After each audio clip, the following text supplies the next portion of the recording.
I'm here at Lakeside Speedway. Modified Sprint, looking for you on the speedway. Roll them when you're ready. We are green, green, green. Go, go, go! Then we're gonna see if we can pick it up. Coming inside by himself. It's always been a pretty big deal. One back, watch your mirrors. You are the leader. It's about as competitive as it gets. You better go, homie. If you're going to win tonight, you better have your stuff together. Heads up, down the back straightaway. It's a game of thousands. Corn Biscuit in second place.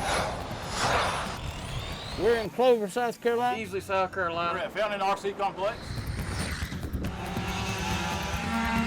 My name's Tickle. I'm a redneck spaghetti stretcher. That's all I can do to work a smartphone. Eat, sleep, breathe it every day. I'm not here. I'm usually working on the car. If I'm not working on the car, I'm talking to somebody about racing.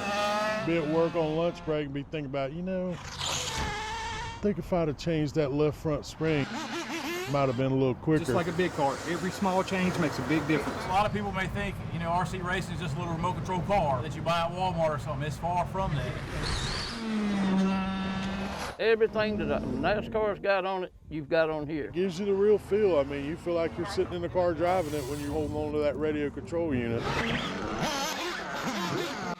23cc weed eater style engine, weighs 30 pounds, sitting on 4 shocks, tube chassis, 4 different compounds of tires on it, multiple different springs, gear ratios.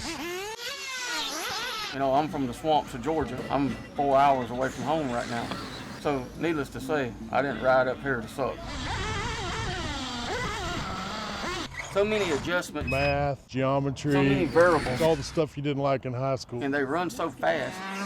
We've had them clocked here before by Highway Patrol. And you run so close together. At 65 miles an hour, if you can believe that. Yeah, we come back and scratch our head all the time. You can't let it get you down because that's the way racing works. A lot of secrets are kept in between what you figure out and what somebody else is doing.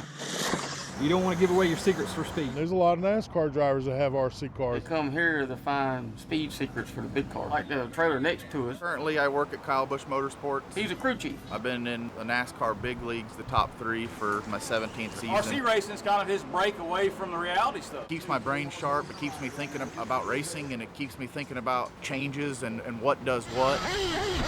But it's the same work ethic, it's the same testing, it's the same of everything.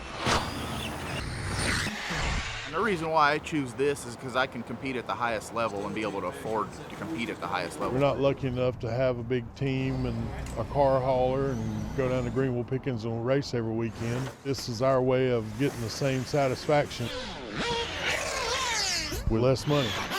And there's one thing that you should know. If I wreck my car, flip it 15 times, I walk away from it every time.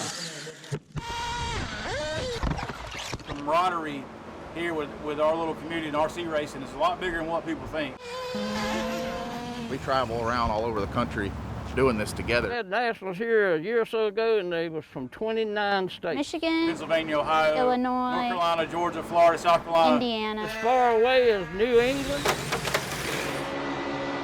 I can work on the motors pretty well, take them apart, put them back together. Not a whole lot of women I'm drivers. still learning what I do to the car and how it affects That it. lady you was talking to was Gabby Allhouse from Ohio. She is good. It's intimidating being the only lady, especially because I'm younger than a lot of people too. And she's competitive.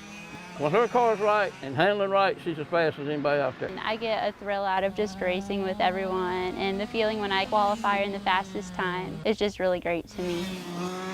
That one time that you hit the setup and it runs perfect and you go over and look at your lap times and they're quicker than you ever been before, that's what it's all At about. the end of the day, if you win, you can walk through there with your chest poked out and tell them, come get me next time. That's what it's all about. That's what racing really is. Who had the biggest set? And who had the best equipment? Who had the smartest people working on the car? And it's still the same thing. It's just the cars are this small instead of full size. White flag left, let's stand by. One to go. 5 back to the 7. Yellow, yellow, yellow. Everybody give me a caution here.